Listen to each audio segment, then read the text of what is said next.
This is the Segovia Show.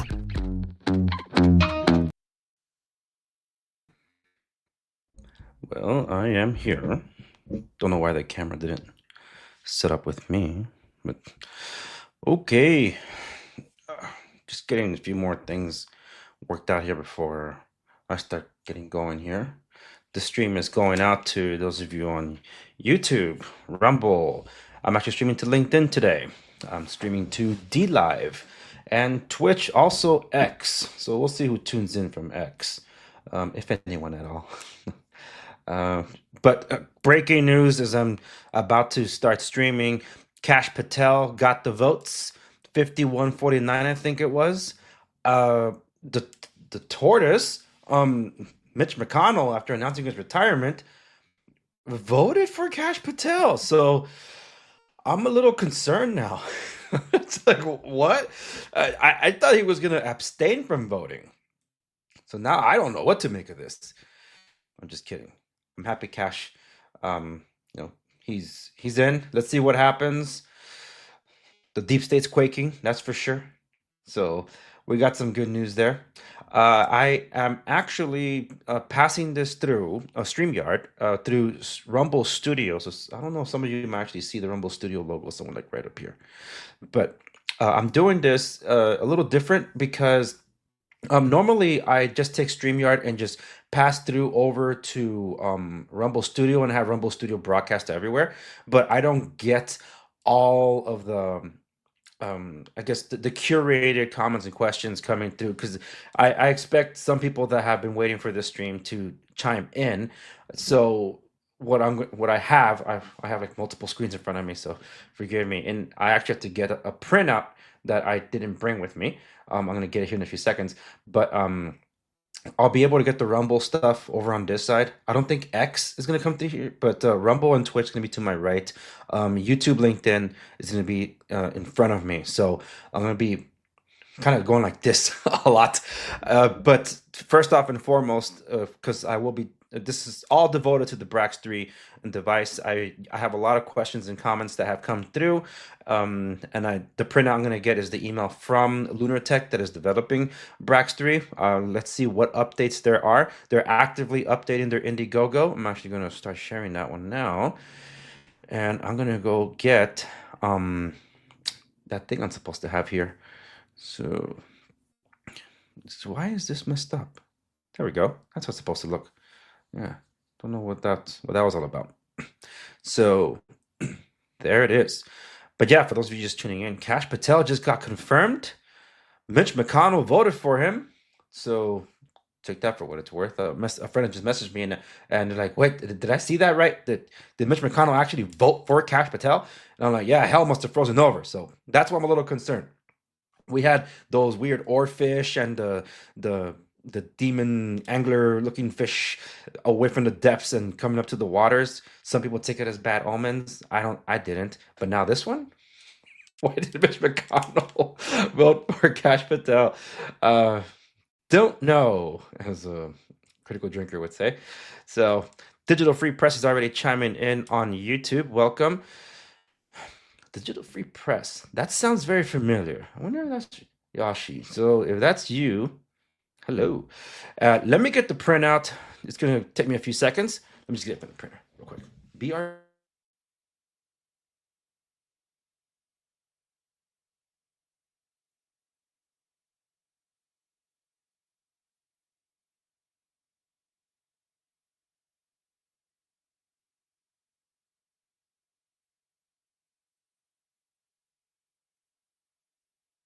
Yeah, I thought so. Hello to you, man. Welcome. Thank you for tuning in on the live stream today. Last night I took my wife out for a date to the Improv Comedy Club to see Dave Landau. Haven't seen him in about 2 years in person. We've been in touch ever since. It was good seeing him, and got to introduce him to my wife. And if you want to see more of those pictures, you can go over to Parlor, because I don't like posting personal stuff on the other places I used to network and things, especially when the internet can just be very nasty. Yeah. Well, anyway, I got the printouts in my hand. I'm going to be going through this. This is from Clement over at Lunartech that develops Brax3. We're going to get rolling here now that I'm basically I'm all set now. So it looks like the stream is going strong. It's going good. It's going just about everywhere. I got some people in the chats. Thank you for chiming in. So if you stick around, Yoshi, you might learn a few things here about this Brax3 device because we talked about, well, you mentioned when you were on my show, you might be carrying another device. You probably already do, but you might want to trade up for this one when it comes out. And I got some information for y'all. So let's get to it, shall we? We're going to dive into this thing. Let me just pull up the most recent updates about this device. Rob is doing his stream tonight as I am doing my live. So right now for me, it is 11:51 a.m. Pacific time. Rob is also on Pacific time. We're actually not that far from one another. So I did invite him. He hasn't responded to that. I wanted to hold off as long as possible on doing the stream because I was wondering if Clement was going to take up the offer to be on the show because he actually brought the conversation up first to be on my show. I have not been able to get a positive response to put something on the works. So I'm not going to delay this anymore, especially since we're timeline wise with the goals that they wanted to do for the Brax3 device. They wanted to be able to launch by next month. So they do have some updates on the Indiegogo site that I want to go through. So let me just quickly recap though what this device is. And I gotta say, this thing was fully funded really, really quick. I think like within 3 or 4 days. That's how much interest there was in Brax3, the most privacy-friendly smartphone. So it's open sourced, easy to use, and fairly priced. And they were able to get 2,521 backers to nearly $1 million for this campaign. So that's pretty awesome. So here is the update. Yeah, they got funded in 4 days, like I said. So over here, the project team has been the project team has a working demo, not the final product. Their ability to begin production may be affected by product development or financial challenges. So right here, they are at the prototype stage, not in production just yet. They do have some updates a little down below that I will get to. Let me just double check one thing. You are open to reviewing devices if they want to send any. Yeah, well, they were in talks to. Well, we were in talks to. For me, actually, to get my hands on this pretty soon, but it didn't materialize that way. I'm assuming because of the productions that we're gonna run into. But if they do get something going and they offer it to me, I'll let you all know. Either way, I did back this campaign early on, and I am looking forward to reviewing this device. And as many of you have asked me, will I compare this device to the unplugged phone? You guys have asked for it. I shall deliver. But until I have it on my hands, I am not going to do that. Some of you wanted that answer now. It's like, how can I? I'm just reading a spec sheet, and that might be subject to change because of, well, now tariffs. So that's why this is a crucial conversation that I believe needs to happen right now. And I'm sure Rob has addressed it to his fans over there, but a lot of you have actually been chiming in with your own questions on my videos. So I'm assuming you're at least hoping for me to respond to be able to get this out there. So I'm basing myself off the stuff that they produced to the website and some of the updates they put there on the Indiegogo campaign. So I have not seen the recent updates, if any, that Rob has put up on his streams because it's been a very, very busy season for me. And yeah, just so you know. So Brax3 was fully funded in 4 days. They had changed a little bit of their goals early on because you get a 256 gigabyte SD card. It says Brax, so I wonder if they actually did. It says, thanks to your incredible support, we reached our community goal of raising $500,000 on Indiegogo. That means that every Brax3 pre-order will include a 256 gigabyte micro SD card for free. This is our way of saying thank you. That was the first goal. The second goal, which was available if they hit 1 million, was the community reward would be an accessory of choice for free. Sorry. Need to drink some water here. I must say, I mentioned at the top that I went to see Dave Landau last night. I almost lost my voice. I was laughing so hard. So if you haven't seen Dave Landau, you have to go see it. Maybe you've seen the specials, comedy stuff. I know some of you are mud clubbers, or Mug Club is not Rumble Premium, then you would know about this, and a lot of you would know. Actually, I tried to be initially on the small creators on the Mug Club network. That didn't materialize. However, I'm happy to have remained independent, and to each their own paths. So I'm happy I still have a voice. So okay, so they need $1 million goal. That means we need, what is that? Less than, okay, so about about $15,000 more on this campaign to be able to get a free accessory, yo. So I guess spread the word. So we can get a free accessory. So let's see. Your phone is sharing more information than you think. Yes. Oh, actually, Rob just put out an update about that. No, he didn't put out an update yet. He was retweeting or reposting. Oh my goodness, that dude, the Microsoft CEO, Sandela, whatever. I forget his name, but I'm gonna start pulling it up now because I should share that. That's kind of like breaking news if you're not aware of this. It's another tool, as Rob explains, that will where is it? Let me get his stuff. Rob Brax official. Okay. All right, here it is. Yeah. Satya Nandala. So let me share this one. And Rob was posting, this is from this morning. Yay, more ways to break encryption. It will be super fast and portable now. Yeah, so apparently the announcement is a couple of reflections on quantum computing breakthrough. We just announced most of us grew up learning that three main types of matter. Oh, shut up. Get to the point. Uh, I am glad we get the opportunity to. It takes patience and persistence to make a big impact in the world. Imagine a chip. Here we go. Imagine a chip that can fit in the palm of your hand, yet is capable of solving problems that even all the computers on Earth today combined could not. Sometimes researchers have to work on things for decades to make progress possible. It takes patience and persistence to have big impact in the world, and I am glad we get the opportunity to do just that at Microsoft. This is our focus. When productivity rises, economies grow faster, benefiting every sector and every corner of the globe. It is not about hyping tech, it's about building technology that truly serves the world.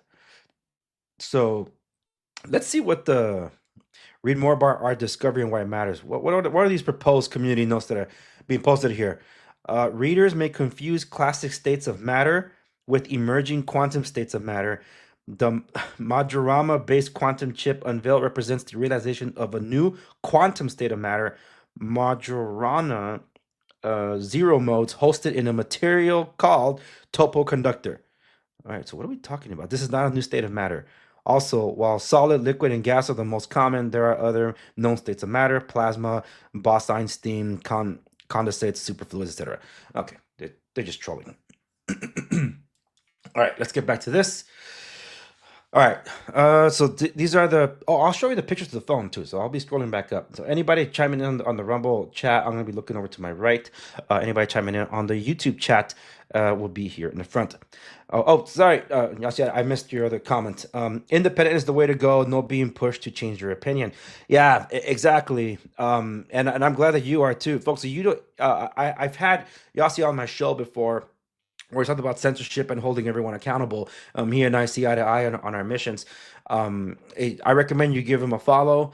Follow him on. He's on just about everything out there, but definitely on X, Parler, and Pickaxe Social. So he's publishing articles exclusive, and he does extensive research on just giving you a news digest. So good on Yossi for keeping that going. I think it's 7 years now, right? If you're still watching, I think it's 7 years now that you've been doing this. So way to go. Keep going. All right, so here we go with tech and proceeding with the Brax3. So these are the same pictures. Nothing's changed with their model here. They just kept to the transparent back, not the two options they had before, which was I think it was like a black cover for the back, and they were giving you the option to upgrade for the translucent cover. So they're just sticking to the translucent cover. So here's some of the highlights. I think they have the spec sheet a little lower. Some of this is a little grainy because it's off a picture. So let me proceed. So this is a custom.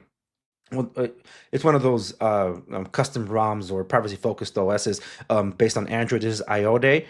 I initially called this iode because I'm like, I don't know. I didn't even notice the accent mark initially, but now I know iode OS is, I believe, is based on Lineage OS. So it's fully Google, fully private. You can disable the Google search engine, disable Google location services, no Google identity, no Google connection. I believe you're still able to sideload like micro G for some kind of Google services if you want to, but it will defeat the purpose for what this is. Okay, so ad blocking, internet traffic analysis, app restrictions, protect your family. The Brax3 is the perfect smartphone for kids. I actually do agree. Here's the more interesting part. So um, the power of Linux. So the device is supposed to have support to be able to run this other OS. But as I learned, because I did ask, and I have the email here from Clement, I asked how that would work, and I did mention this in the previous stream. But for those of you that missed it, this is a Brax3 focus stream only.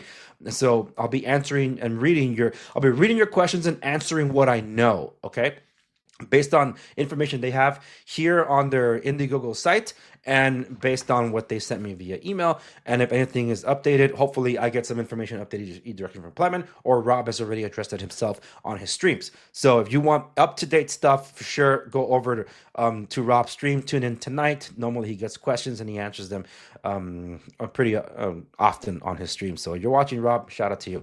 Okay, so the Power Linux, it's not going to be a dual boot device, kind of like what I thought it was. You know, if you're familiar with a dual boot device, you can, when you turn on the device, you can choose which operating system to load.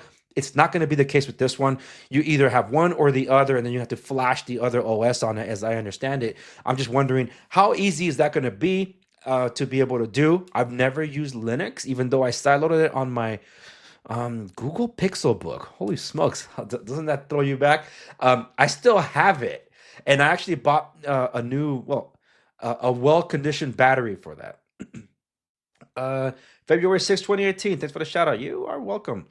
Okay, so yes, the Power Linux. I'm interested. I'm more interested in testing this device as a Linux device because I know how it's going to work as Android.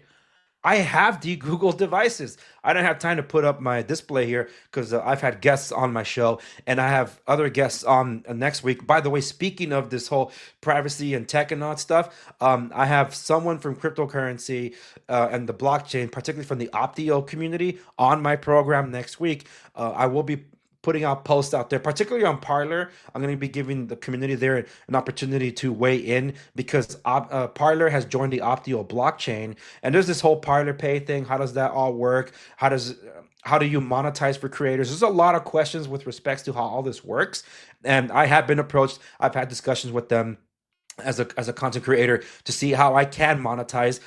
Seeing that I've enjoyed my Rumble partnership, just that this other approach, I'm not able to um, meet their goals that they're asking. And I'm actually currently in talks with Gangjin World, or I'm not pronouncing it correctly, but it's Gangjin World. It's kind of like YouTube, but for the Far East Asia market, and it has so many robust tools. And I've just been getting so many.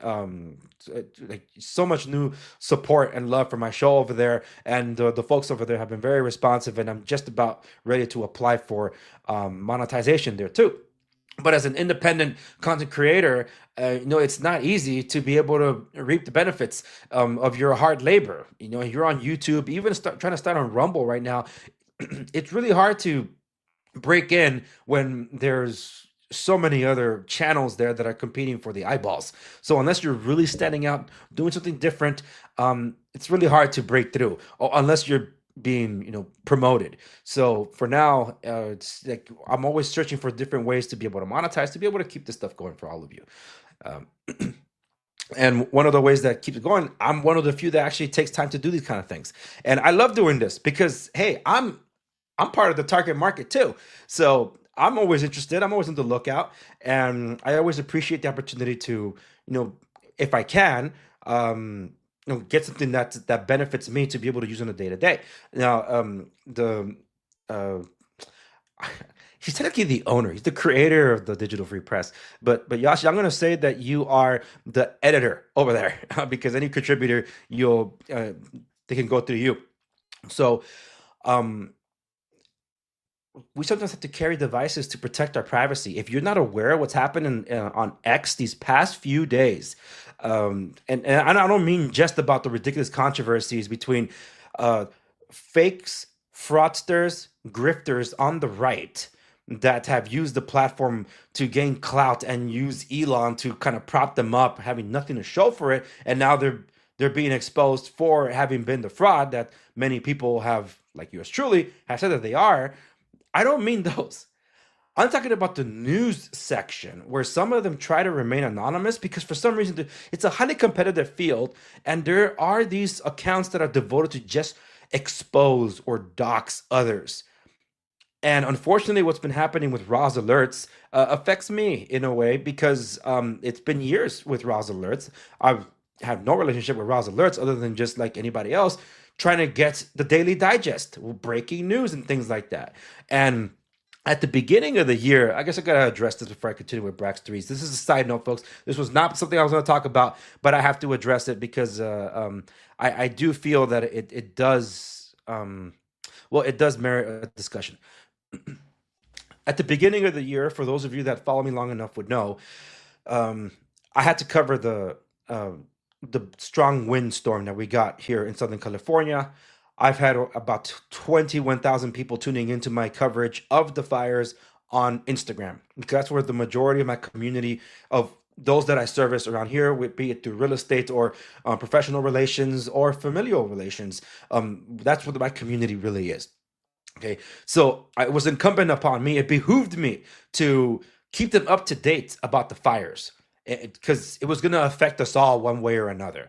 And there was almost everyone that I have known in my life that I either come in contact with, that I worked with, that are friends of a friend or whatever, coworkers, whatever, whoever they might have been, members of the same church, almost everyone was affected by these fires. And the fires came within 2 blocks of my cousin's house, friends' houses, my buddy that was out in the Eat on Fire the first day, ground zero, sending me videos of them being surrounded by the flames. I shared that on Instagram. It's like, thank God you were able to fight another day. Winds that were just hurricane category 5. It's insane what was transpiring. And I have to give credit to where credit's due. If it wasn't for the likes of those on X to be having these spaces where I was able to learn about tools to be able to share with others, I lives could have been lost. Some people were getting the news too late, either trying to get it from the radio or traditional media. X was like, it's happening now. Photojournalist, shout out to Fire Photo Girl. It's and oh my goodness, what's the Hot Shots guy? I don't remember his name. But these people taught me of tools that I was able to then carry on and report myself. They were literally saving lives with the information they were getting out there. Breaking news, all those X spaces. I was there for hours and just digesting this and sending evacuation routes and the different spots that were igniting, telling friends, family, coworkers, etc. It's like, hey, if you know anybody, if you yourself or someone you know, let them know about this and the directions the winds are going and this and that. So, I could not have done that without them. So to see all this doxing, exposure, and some that were trying to hide a sleazy past or whatever, a lot of it's allegations. I don't know, but it doesn't matter. The brands are damaged, and it speaks to there are people that are out to destroy others, and that's why some of them have to carry a burner phone. Um, it's not about the government coming after you. It's about others trying to get after you too. Did you know that your data is in data broker sites? They're being sold every single day to the highest bidder or whoever wants access to it. You want just a simple example for those of you on the right? How did Dinesh D'Souza do his film 2000 Mules?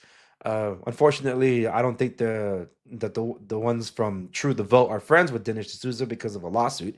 But the thing is, they just went to a data broker. I've had Ryan Patterson from Unplugged on talking about these data brokerages. If you watch Mr. Mobile, often he'll do a sponsored segment sponsored by Delete Me, where a service that exists to go delete your information from these data broker sites. These things exist. That's why there's a market for privacy. That's why I wish freaking BlackBerry was still around for the consumer side. But I felt I needed to mention that because covering news can be a dirty business, especially when people are working from an alias account and they gain so much clout and then they engage in trying to suppress anyone else trying to get into the space. I think it's disgusting. But yeah, sorry, that was tangent I did not intend to enter on, but I actually might clip this out for its own upload. But let me return to the Brax3 phone. All right, we got to get this through, and I need to order lunch soon. So, recap on some of the specs. It's supposed to launch with Android 14 out the door. We're on Android 15, but a lot of companies are actually lagging on Android 15 aside from Google. I still don't have Android 15 on my Samsung, so what the heck's taking so long with UI 7? But One UI 7. So the display is supposed to be 6.56 inches, HD plus, 1612 by 720, 90 hertz refresh rate. It's the camera's 50 megapixel front camera, 5 megapixel. 50 megapixel rear camera, 5 megapixel front camera. They haven't updated that since I brought it up. I think their pictures. This is where I wanted an answer for it. Right here under picture, it shows that there's a 2 camera setup, but they only mentioned the 50 camera. I don't know why not mention the other camera. Is it a wide angle lens? Is it a telephoto lens? Is it just for like, oh my goodness, what's it called? What do you photographers call it? It just gets more data. It's not really a camera. So it just supplements the other camera. Anyway, whatever. Bluetooth 5.2, a 5,000 milliamp hour battery with 10-watt charging. It's a pretty sizable device. Some people were commented that they were hoping that it would be a little smaller, or at least a smaller version could be available. So the continuous hardware support, I brought this up in my follow-up video. I'm going to show you the 2 videos that I have done on this. That's where the comments are. So there's the continuous hardware support. I like this. It's kind of like modular, just to make things more repairable and easier. And I think that's really, really cool. But like I see, look, there's 2 cameras on there. So that's why I'm a little confused. But this is what I brought up in one of my videos, that I hope they see this and respond to this. Because, okay, if you got this modular thing, technically that means you can upgrade the cameras. Like, just buy like the different part and piece. Like, hey, look, upgraded cameras are now available at the store to upgrade your phone. Kind of like the Fairphone. The Fairphone, it was modular. You can buy different parts and pieces for it. I think it was different colors too. So in this case, I'm like, dude, that's really awesome. If you're able to upgrade the cameras. Oh, hey, wait, let me see that. There is only one camera here. See this? There's the camera right there. I don't see a camera down here. They took it apart and put the camera right there. So it's only a 50 megapixel camera, not a secondary camera. But like I said, because like different parts and things, could it be like a placeholder that they'll eventually make it available? I don't know. But the thing is, that's what I'm seeing here. So anybody over at Lunatech or Robert, you're seeing this, but probably more over in the Lunatech side. So Clement, if you're seeing this, let me know if I figure that out. That it is only one camera, and the secondary is either like a flash or some kind of camera sensor information for the main shooter. Okay, so what's in the box? What's expected to come in the box: the phone, a translucent phone case, a USB to USB Type C cable, a USB Type C to USB Type C cable, a SIM tray pin, and of course the user manual. The mantra: secrecy is the linchpin of abuse of power. Transparency is the only real antidote, by Glenn Greenwald. And then experience the Brax3 phone. So let's look at this. This is the 3D model. I think I could blow this up for all of you. Okay, I got John Rodriguez chiming in. Sorry if I just noticed in your comments. I got multiple screens here and different live feeds coming through. But oh, that's right. Sorry, yo. Hold on. This is when I gave a shout out to Yasi. So yeah, thanks for the shout out. You are welcome. And here, John Rodriguez, what's the difference between the One UI that Samsung used compared to the One UI that OnePlus uses? Well, I'll answer. Okay, I'll answer that right now since you're asking. So, One UI.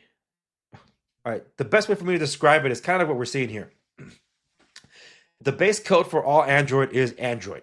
And the best way I can describe it, whether you're Samsung, whether you're Google, whether you're, in this case, OnePlus, they all get the same foundation. So this is a construction illustration, okay? You build the foundation of the home, and you as a manufacturer come in and you can build the home to your liking. You can do it yourself if you know how to code. So the foundation is everything. And in this case, it's Android. Then along comes Google, along comes Samsung, along comes Motorola, along comes OnePlus, and then they make their houses to how they see fit. At the end of the day, it's still built on Android, but they add their own flavoring to it. So in the case of Samsung, Samsung's One UI is the evolution or the next vision of what they had before, which was called TouchWiz. That TouchWiz thing was bulky, it was too animated, and it sucked. Really, it sucked. In the case of OnePlus, um, they started with CyanogenMod, which became Lineage OS later. But CyanogenMod, and then they moved it over to become its Oxygen OS. Okay, and I believe that's what OnePlus still uses, Oxygen OS. I'm gonna fact check myself right now in real time. So let's go to OnePlus. Uh, OnePlus.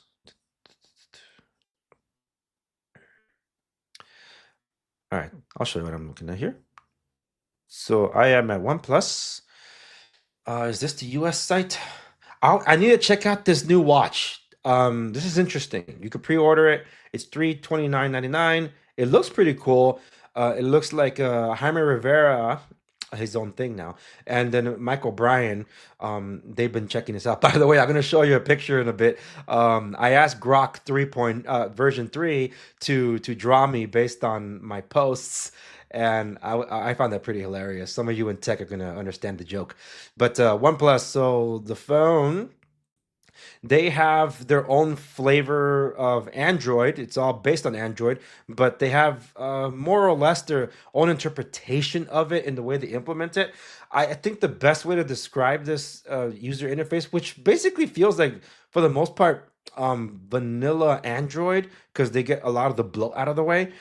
What they've added, come on, show me the home screen. This is all just unless I show you a video, but I don't have time to look it up. So the way it looks and feels, they really adjusted it to be able to flow better for the form factor, especially on the open, the fold open. And that's really where the differences come through, in that OnePlus is doing what they're doing, and you can only get it there, and they push their updates there. A more scaled down version of that would be, I think it's called CM, the cheaper lineup that they have, but highly customizable.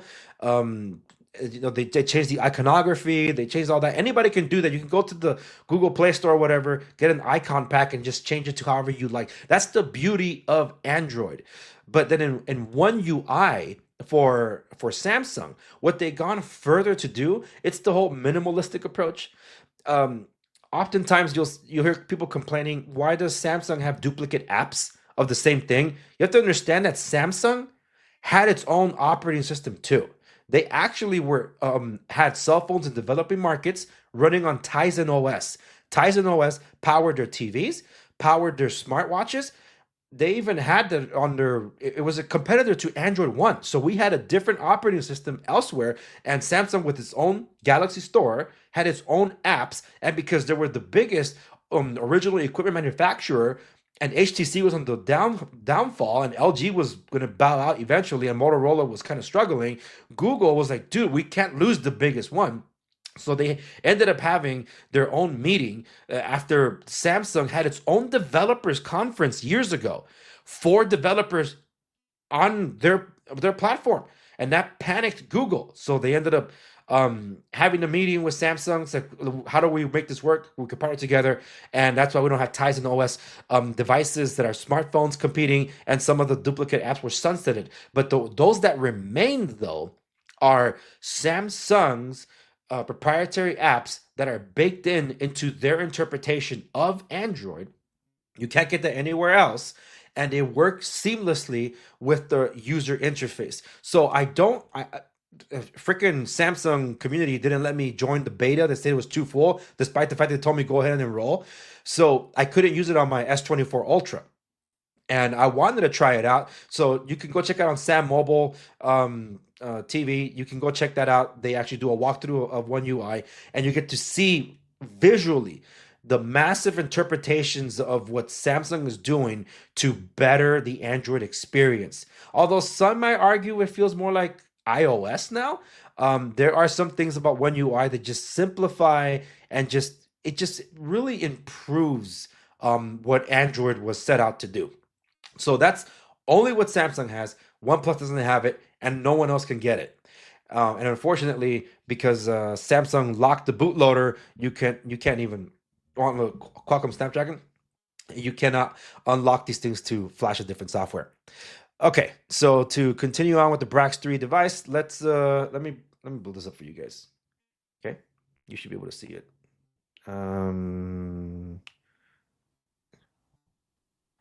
Wait, how come you guys can't see the full screen on this? Well, that sucks. Yeah, you guys can't see the full screen on this. All right, so I'll make this smaller again. Oops. No. Oh, let me refresh the page. Oh, no. Why does it open a new tab? Let me see if you guys can see it now. There we go. All right. Let's see the Brax3 device in action. It's loading the 3D model. This is the best visual interpretation I could give you without actually having the device hands-on because I don't have it.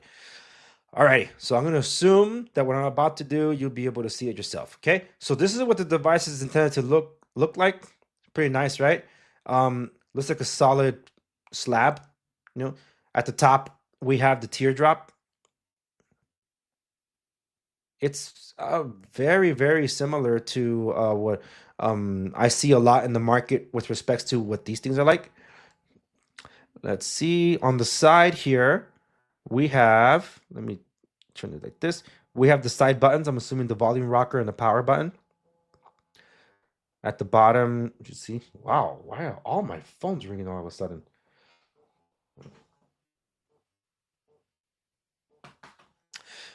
They can wait. We got a headphone jack at the bottom, and I'm assuming I'm assuming that's the charging port. It has to be, and a cutout for the speaker. I think it said it's stereo speakers too. To check, I don't see any buttons or cutouts on the other side of the left. Then right here, I'm assuming that will be the SIM tray and the SD card slot. So yeah, and we have a microphone up here. Okay. So that's what we're looking at. I know some of you have expressed yourselves with respects to the bezels. That's kind of to be expected when you're buying it's like non-flagship hardware, to put it nicely.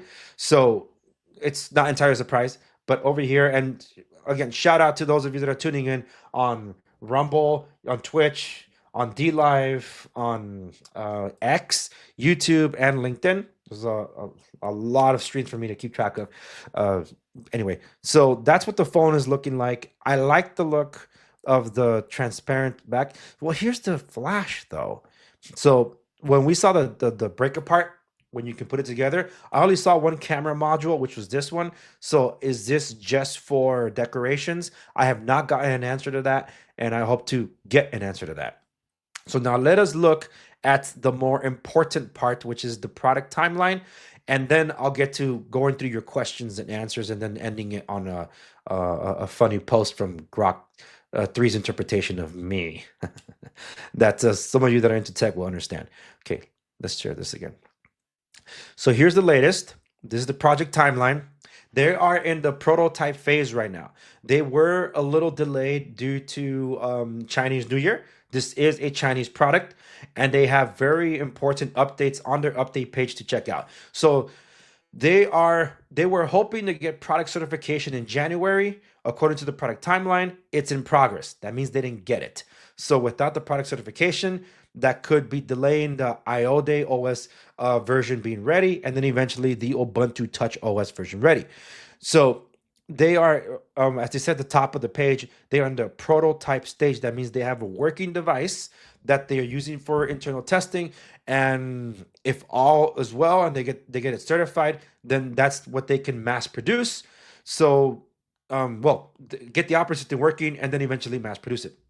And I still haven't had that clarification about if you can choose which OS version, because I paid for the device, but I didn't get to pick the OS, and it's technically not dual boot. So I don't know if I'm going to get the option to select which OS I want pre-installed on the device before it's launched or delivered to me.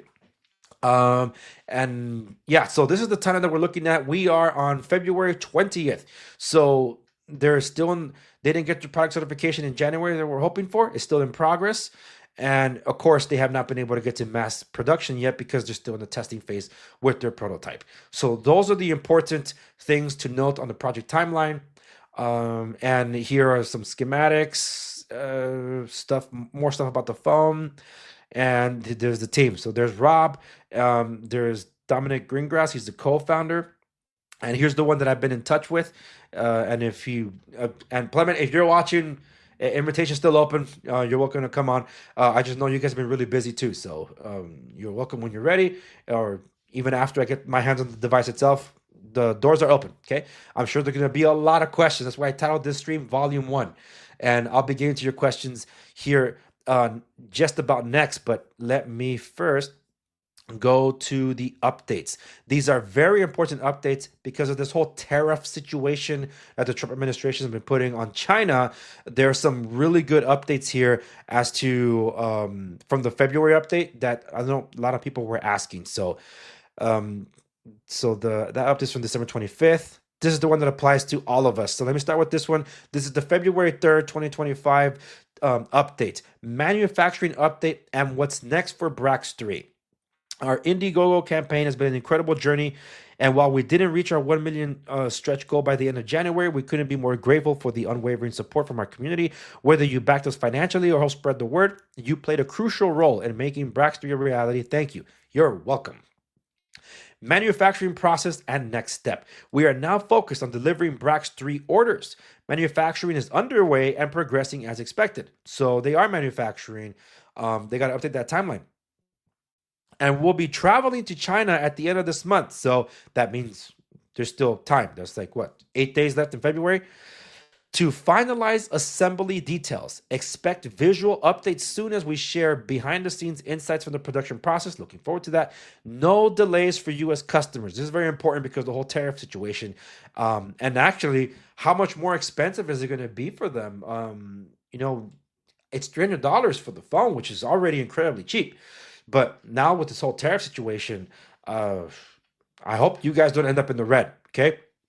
So no delays for U.S. customers. We know many of our U.S.-based backers are concerned about the newly imposed tariffs. We do not expect these to impact the Brax3 delivery timeline, and we want to ensure you that any additional cost incurred will be covered by us. There will be no extra charges for backers. Wow. Good on you guys. But hey, just let us know, okay? I'm telling you for myself, if those tariffs are gonna make this a $600 device, but you guys are gonna eat it up, I don't want you guys to go under before you even deliver the product because of this whole situation with the tariffs. We don't know. I'm just thinking about the bigger picture as a businessman myself, okay? You're welcome to tell us, but I think that's a very good gesture. I just hope that it's just not that massive, because if it is, we're in this fight with you, okay? So just let the community know. Accessories coming soon. Finalizing the Brax3 accessory line has taken longer than expected, but we're almost there. We now plan to introduce the full lineup in early March. Once available, backers will have the option to add accessories to their existing Brax3 orders. Thank you for being part of the journey. We're excited about the next steps and can't wait to get Brax3 into your hands. Stay tuned for more updates soon. Awesome. That is awesome. Okay, great. Okay, and I'm all caught up with the comments on the threads. I don't see anything on the other one that I haven't read. So that's fine. And now let's go to the discussion site. So let me pull some of these perks left. Oh, so this is questions for some. I see a few Brax3 early bird perks left. How much time do I have? For clarification on Ubuntu Touch, is this a Halum port or a mainline port? Where the these are new 6 hours ago, so this is not responded to yet. This one doesn't not the one I wanted to read. Is there a way for me? Okay, so this was someone asking, but it's kind of been answered. Is there, this Daniel Devani? He asks, "Hey, is there a way for me to pay for the phone and pay for the phone casing and screen protector without adding the phone? Because I already have paid for the phone, but now I want to include the case and screen protector. But like they said in their update, they're gonna give the option once they finalize the accessories for you to add it to the order. So that's cool." This is the big one because for those of you that have been following the unplugged phone saga that I've been covering, this is primarily one of the reasons for why the phone no longer works on Verizon. And a lot of other 4G LTE phones don't work on it because of the lack of support for voice over LTE. So the question from Gus Pat is, will the phone support voice over LTE? And this was responded by another backer named JD Laub. And he says, many weeks ago, I asked whether Ubuntu Touch would include voice over LTE so as far as I know, that has long been a missing feature. Rob responded that voice over LTE is included in the scope for development. Soon afterwards, I became a backer, as he wouldn't have written that had the hardware also not supported it. Not also supported. If you're planning to stick to the default IODE OS, I think it's a sure thing. IODE is based on Lineage OS, which has had long supported voice over LTE for many moons now. My spouse and I have been using EOS, a very similar system to IODE OS, and I had no problems with voice over LTE. So that's kind of what I'm hoping for Unplugged, if they're able to get something working with that, because I'm assuming that could be what's holding it back, not just something else. Because again, the phone before Android 14, Unplugged did work, and then after the update, it didn't. So you start to throw that out there. I need some water again.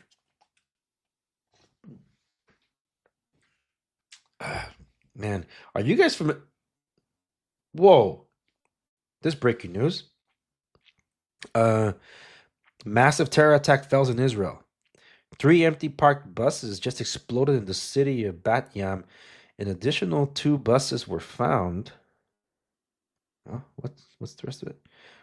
Were found with explosive devices. All had timers on them, which malfunctioned. This is breaking news just now. So there it is. I was just trying to pull up my phone so I could try to order some food, but dude, that's crazy. Let's stick with the subject though, because some of you, I'm sure, have political opinions that I'm not interested in getting into on the stream. All right, but this is what the majority of you are coming for. Yeah, also, you see this? This is from Breaking 911. You might want to check that out. Yeah, because dude, I haven't addressed on my. See, this is why I'm not trying to get distracted, but I have not addressed some of the news that's really got under my skin that I saw coming out of the Middle East after some big old news of trading that was happening, and I didn't weigh in on it, at least not yet. But I intend to. It might be for Parler and my Instagram audience, so just FYI there. But okay, so this is what you came here for. And for those of you watching and listening, let me see. Are you guys familiar with Jollibee? This is not a commercial for them, okay? But the fact that it is past my lunchtime and they sent me an email, I'm like, man, that looks good. Let me see how long it will take. Oh, half an hour. Okay, cool. So I got time. I was planning on getting a Jollibee for all this. Okay, here we go.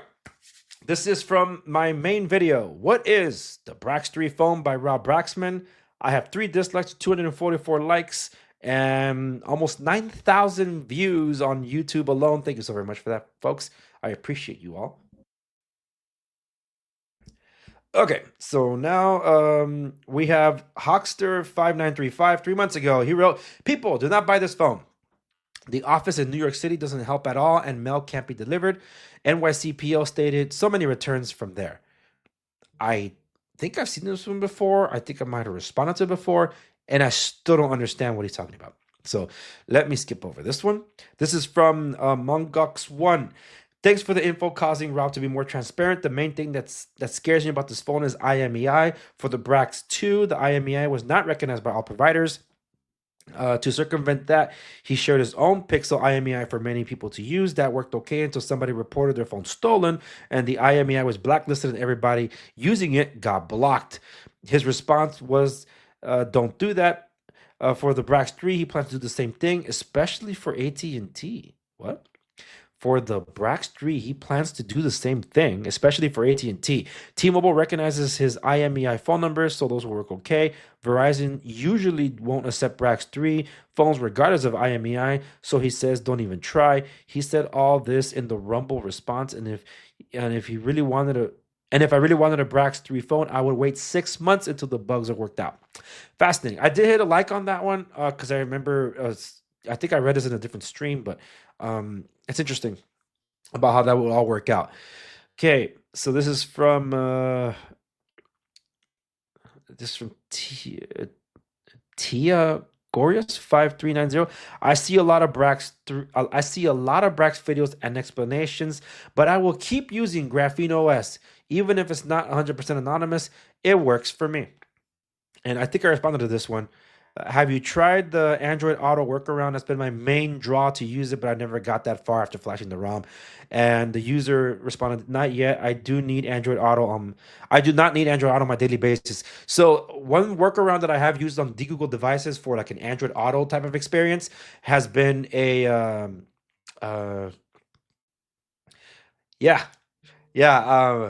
I will. That's I've seen Yossi's latest post there. So I think it's called AutoZen.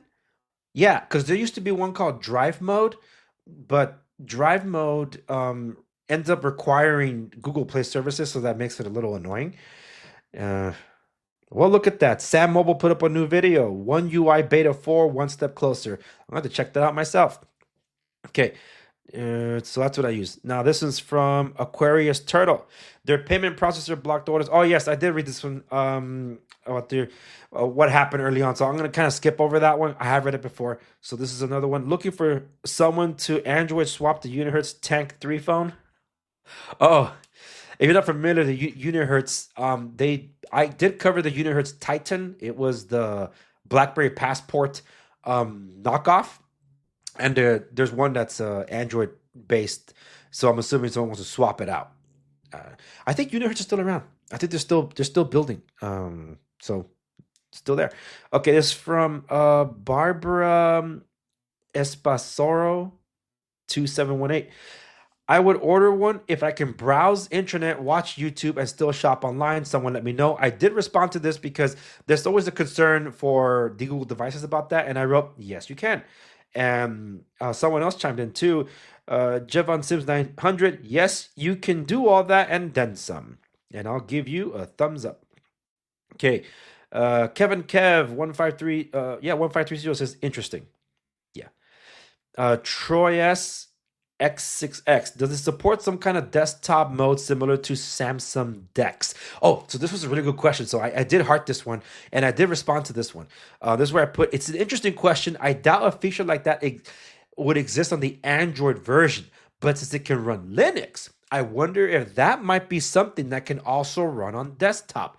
I'll be sure to ask them. And he says, thank you. And someone else responded by saying, I'm pretty sure the Ubuntu OS it supports is designed for that. I remember they were moving hard in that direction when I used to use Ubuntu Desktop a long time ago. And I said it would be awesome to see, which is true, because this is why I bought enough time hoping that the Lunar Tech team will be able to come on the show, because I did have that very question. And I had all these series of questions that all of you sent in. I was ready to send it over to them. But now this is my way of getting the word out. And I know they've been watching some of my stuff, so hopefully they see this. They'll know what I've been covering and what you have been asking. And if they haven't responded to it yet, hopefully they will. All right, so this is from Hip Hop C-Cops. Just get Pixel and build your own ghost phone with Graphene OS. Oh, that started a conversation right there. Rob Brax also recommends the Pixel. Someone dyspholitis typhus response. And someone else chimed in, even better, the Fairphone, where you can remove the battery at any time. Even the camera can be removed. And someone responded to Ulysses Zopol and says, that is an awesome recommendation. And G. Smith, or if you're not technically inclined, get a Brax phone. So for someone who has never heard of what you're talking about, how easy is it to do? Can you brick your phone? Who has the best instructions? I have a Pixel 7. Would love to try this. And a follow-up, if you build Ghost Phone, then you can use Android and Google apps, but data is not sent back into the mothership? Question mark. So Hip Hop responds, there are many follow-along tutorials on how to do it. And Hip Hop follows up again. If there are going to be IMEI problems with the Brax phone after you pay the money, it becomes worthless. And another follow-up. If degoogled, it degoogled. It degoogled the phone? Okay, hold on. I try to make sense of this. It degoogles the phone, you get apps through F-Droid. Well, if you have a Google device, you can get apps through F-Droid. Yes. You can also use other third-party apps. Oh, and breaking news, if you guys didn't see this, Amazon is sunsetting their Amazon App Store for Android. They're only going to have it for their Fire products. That's it. So like the Fire tablet and the Fire Stick, but everything else, bye-bye and Amazon App Store. So for those of you like me that still had your very old BlackBerry OS devices that had the Amazon App Store, is completely kaput. It doesn't work anymore. And that goes the same for unplugged users, the Google device users. No more Amazon App Store. But you can still get F-Droid. You can get up to down if you trust them. You can also get Aurora Store. So there are other options out there. Okay. All right. This is an interesting thread. You guys can go check it out. All right, and hip hop. I recognize your name because we were talking about my copyright issues with my theme song. That's still going, unfortunately. So yeah, okay. So now from Jazz Skunk 91, I do love Braxman's content. However, I do wish the screen was smaller. 6.5 inches is too big to manage with one hand. These extra large phones are like holding a tablet. 6'1" or slightly below is perfect and enough room, and I may still get one to support. I'll give this one a heart. All right. Kyle Norris S8Y says it needs a screen update. That bezel is unacceptable. And look, I totally get it, but it's par for the course in this competitive space. Even the iPhones, like the SE ones, even they come with chunky bezels because there's only so much you can do to stretch out that screen. The engineering that goes into doing that, and it's Samsung, the one that primarily does it for them. It's very fascinating. Okay, the next question up from the Valhallian says, "Will Patriot Mobile work on this phone?" And let me respond to you. I believe it should, because Patriot Mobile, they don't make their own infrastructure. They buy or rent infrastructure from the existing carriers. So I believe T-Mobile and AT&T are some of the main providers, and if T-Mobile is one of them, this device works on T-Mobile. So someone's saying, will this work on T-Mobile? This is just going by the video. I think this is a yes. At 11:19, he mentioned it multiple times before and after. T-Mobile likely has consistent support more so than others. I think Verizon is the only company that's really giving him problems. That was a response by Pair 7828 to the original question if the phone will work by T-Mobile, asked by Abe 2 was 1984. Okay. Jazzy808 says, we'll wait for reviews from people who bought it. Metamorphive. I didn't see mention of dual boot anywhere. I saw that it is scheduled to support Ubuntu, not necessarily by release date, but I assume you flash Ubuntu over to IOTA. Yes, I did cover that because I did get that update from Clement. I hope it has a great screen. That's from Andre YM6EP. Yeah, we're all hoping until we see it ourselves. We're not really gonna know. And if it's a similar screen to the one I've experienced on Unplugged, I believe it will be satisfactory. But let me see. I didn't pull up the specs, did I?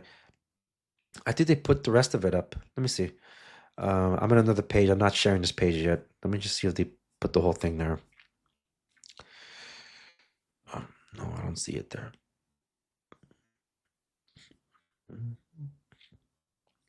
Because I don't think. I believe it's an LCD panel.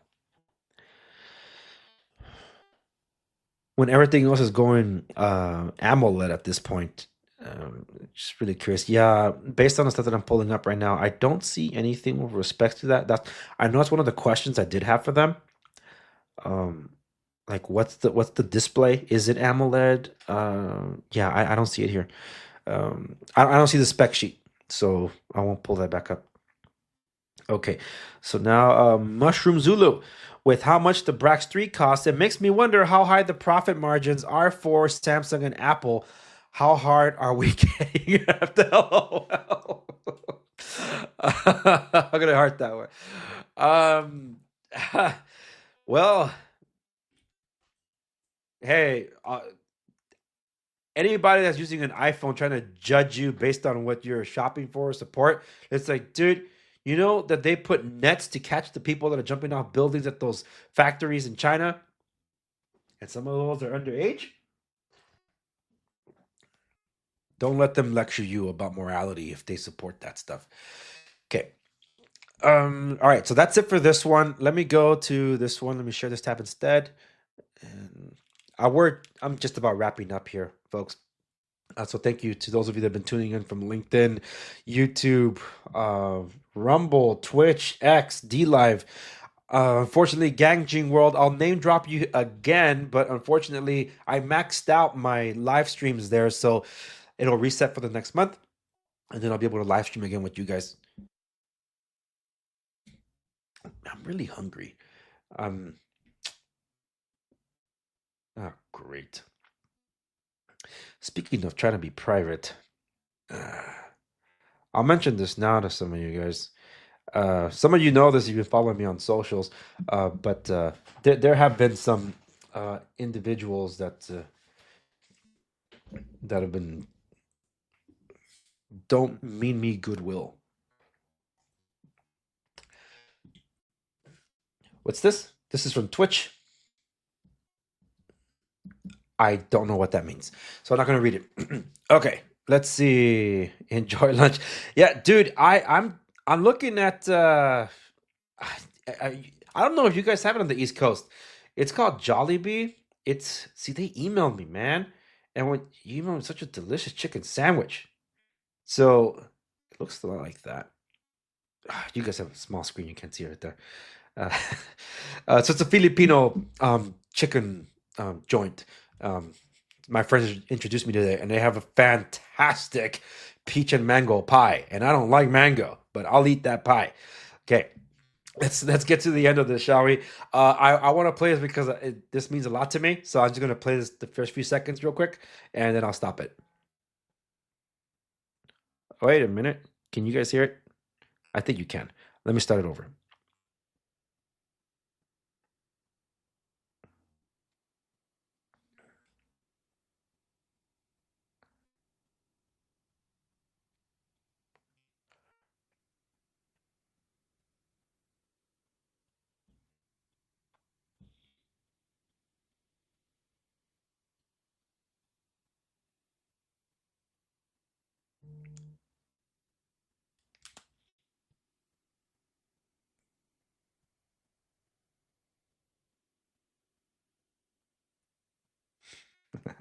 Yes, that is cool. All right, so just a few more questions to run through here, and then we're wrapped. And again, for the Lunar Tech team, the invitation is still open. You guys are welcome to come on. I'll make time for y'all. And people have questions. I'm really looking forward to being able to speak to y'all. So this is from M Lovemo. I hope I said that right. So the phones are being made in China, and this is supposed to be a privacy phone. Help me understand this. And I responded to this. This is the reality of the tech space. Sadly, the closest thing to getting a phone entirely made in the USA is the Librem 5 coming in at $2,000. Then, as a Zot40 says, again, everything is USA versus China, USA versus Russia. Not the whole world is USA. Why wouldn't I trust USA made? It should not be about country. You should trust the people, the team that makes it. Now, I don't remember seeing that comment there, but I'm gonna give that a heart. I have very strong opinions about that too, and I happen to agree with the overall sentiment because as many people were telling me I should not be covering the unplugged phone at all, and some people were trying to accuse me of carrying water for them. I don't, I didn't, and had Eric Prince come on the show. Unfortunately, it's two reschedules, and after that, I'm like, well, I told when you're able and ready to come on, you're able to come on. I believe there's something happening behind the scenes that require a lot of his attention.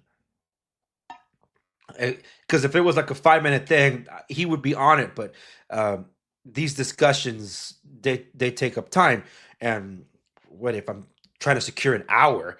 I'm asking him to take an important part of his day. If it was just for like a news segment, that's different. So one of the things I was going to ask him, and the questions that I had was, uh, when you first got into this, did you intend to build USA? And when in realizing that you couldn't, doesn't matter. All the semiconductors are overseas; they're not here until TSMU, Taiwan Semiconductor TSCM manufacturing opened up in Texas and I think Arizona. So now they'll be able to start building chips here, but with the American Union, it's going to be a lot more expensive. Blah blah blah. So like you couldn't build it even if you wanted to. So that's the unfortunate thing that goes on. But in going to the point that's making, USA versus China, USA versus Russia, et cetera, et cetera, et cetera. Like, I get it. Here's the part that upsets me the most. There are a lot of people that don't like to buy American made either because the quality can suck depending on what you're going for. It's like, I don't want that. I want Kohler built in Germany, or I want Toto built in Japan. You know, if there's a product that is well made by a certain manufacturer located in a certain country, then you're going to want it.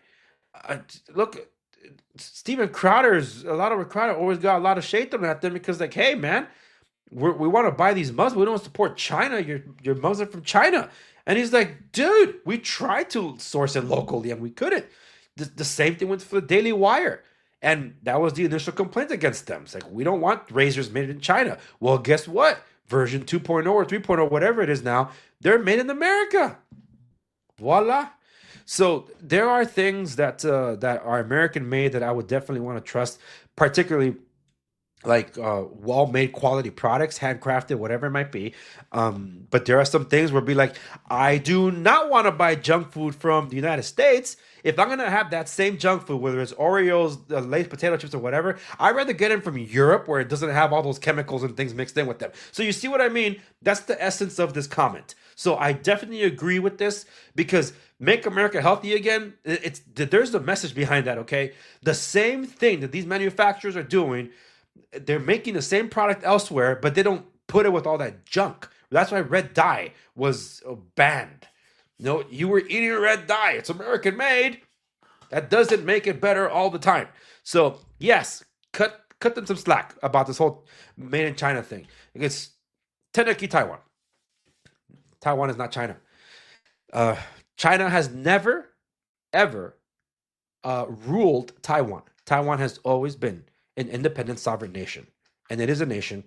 And it's called Taiwan. So CyberX speed, unfortunate, but it's a trade-off I'm willing to accept for a removable battery, audio jack, and expandable storage. Amen, amen, and amen. And I'm going to heart that. Let me give you a heart. Okay, Nathan Flutzy, and affordable price. The Librem is too expensive. And I'll give you a heart as well. Okay, see? Good thread of conversations. Thank you, everybody, for contributing to this. So this is from Metamorphine, you had actually commented in the previous video. Thank you for watching again. The Dimensity 6300 spec lists max camera as 48 megapixel. As the camera it ships with is listed as megapixel, I'm not seeing how you could upgrade the camera. That is a fantastic point, and so here is how you can upgrade the camera. It's one thing to like your camera module, for example. If you rely on the software to give you electronic image stabilization, EIS, that means the software is going to do its best to remove the shakiness. But if that camera module, it could be the same, 48 megapixel, whatever, and it's now it's optical image stabilized. Well, guess what? Your videos are going to look so much better, and your focus speeds are going to be even better. So that's what I mean about an upgraded camera, like more of the quality. Not megapixels don't always translate to quality, because you can have a massive camera, but if it can't process the data or at least get the data properly, it's gonna look crappy. So that's kind of what I meant. But thank you for allowing me a chance to clarify. That's a great point, though, that you won't be able to get something beyond that much. So that's an excellent point. Which also raises the question, though, if it's max camera supports 48 megapixels, how are they advertising a 50 megapixel camera unless they're rounding up to get the 50? So it opens another question. Trace Elliott 42, Andres, I'm new to your channel. I am new to your channel, and I'm happy I found it. I think I will learn a lot. I am a normie phone user, a bit embarrassed, and I'm trying to go towards privacy if not too late. What's the best Google device you recommend for a medium low skills user? I'm attracted to the Brax3 project. I've been following Rob for a while. I'm also looking into the services he offers, like emails and VPN. Thank you very much. And Trey said it. I do recognize you from your post on my unplugged videos, so thank you so much for following my channel. And I put getting a non-Google device is subjective. I highlight a bunch in the market at the 750 video mark here. And looking forward to it, was the response from Trace Elliott. Two more and we're wrapped. Marcel Horaceberger 9256. I'm interested but couldn't find the terms and conditions and monthly costs. Will it work in Australia? Thanks. And I said I'll ask them about it. So I've been waiting to ask them about it. So team, you're watching. Hopefully you can respond to that. The terms and conditions, I'm assuming they're referring to the usage of the operating system and the hardware manufacturing itself, and we're going to assume there's going to be a limited warranty that also comes with this, and what the specifications are on that. We don't have that information yet. Okay, so now this is from Jig7. G, thanks. You're welcome.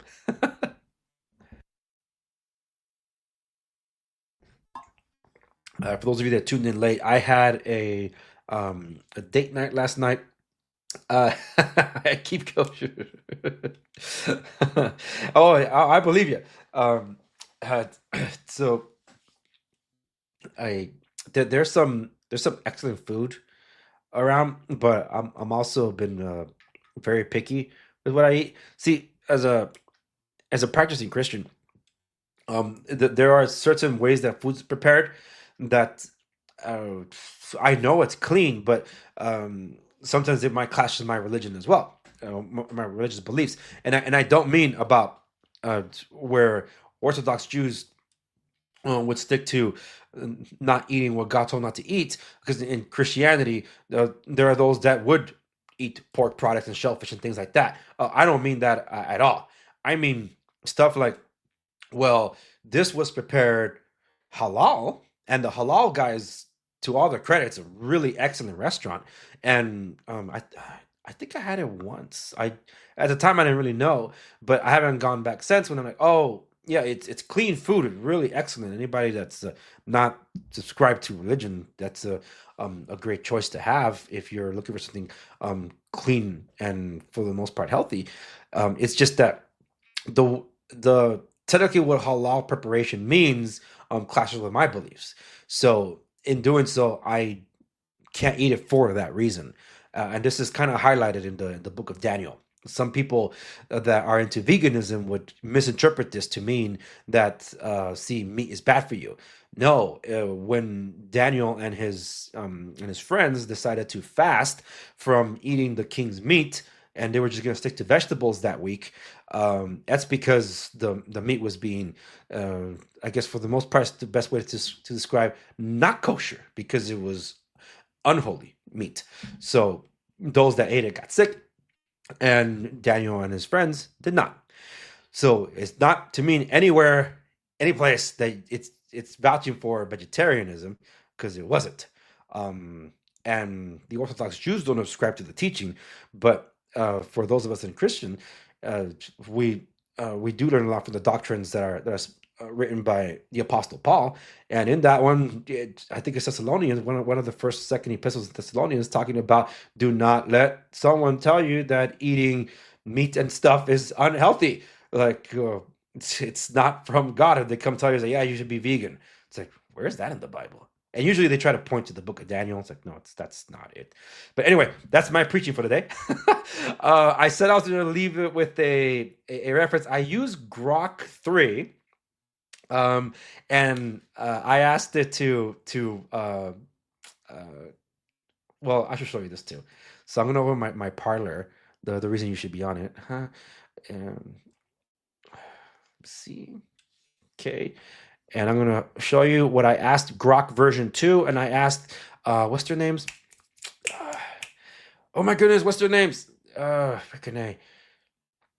Gab AI, and I asked Gab AI to draw me based on my posts, because that's what people were doing. Say, hey Grok, draw me in, um, and based on my posts. So this is what. So this first one, I believe this was.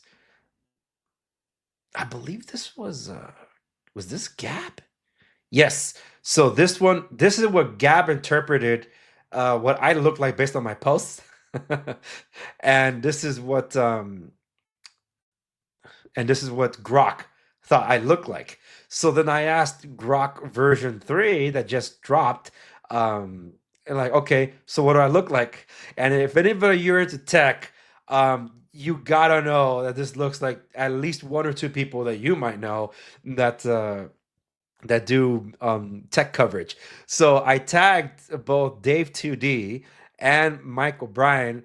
And then I'm like, I asked Grok version 3 to draw me based on my posts. It appears to think I'm the Hispanic version of Mike O'Brien or Dave 2D.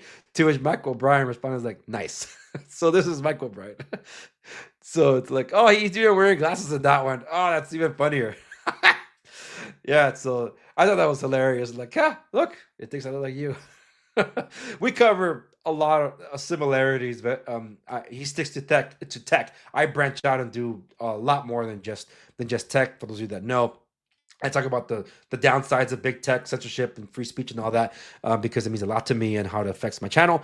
I also have interviews with individuals that either are along the topics of the categories that I cover, or anything and everything that interests me. So next week, I am hosting a couple of individuals, not related, but in one of them, I get to talk about stuff that interests me, like uh, the behind the scenes in Hollywood, stuff like that. And I don't mean like the controversial stuff. I'm talking about like the fun part of making films. So I can talk about that, and also some other things that went on in this individual's life that I'm excited to talk about, including California issues. And then more of interest in the tech side is about cryptocurrency and this whole, well, what's the deal with the blockchain and Optio, and how Parler being a part of them means. So this has been an interview, long time coming. We've been trying to arrange it since maybe November last year, but I couldn't make it work with my schedule. But now it looks to be so. So any of you guys are interested, stay tuned, and I'll be posting about my guests on Parler exclusively. For anybody that might know about these individuals, you can submit your comments or questions on Parler. So that's my shout out to the fine folks at Parler, because Parler is people, and I recommend you get on it. And for anything or anything about me, that is at theandresegovia.com. I sometimes feel like I got to either dress up again or change my logo, and it will cost a lot of money to do so. But because my logos when I was a lot more properly dressed. But yeah, anyway, I think I said enough of what I needed to say. That's where I'll leave it, folks. Thank you so very much for watching this live stream. For those of you that chimed in on the chats, y'all see, follow the Digital Free Press over on across everything. X, Pickaxe. If you want to stay with the news digest, he's someone that puts in a lot of work. Even for those of you on WhatsApp, you're going to want to check it out because he puts more updates even on WhatsApp. And then John Rodriguez, thank you for joining and asking about One UI. I wanted to have the beta so I could try it out and test it with all you guys, but just go to Sam Mobile to get good look. They just dropped the latest version of the video based on beta 4 of One UI 7 that is coming to the rest of the Galaxy S24 lineup and maybe some select S23 devices. So we'll see about that. But anyway, that's where I'll leave it. Thank you so very much. I gotta eat. So I'll see you guys on the next one.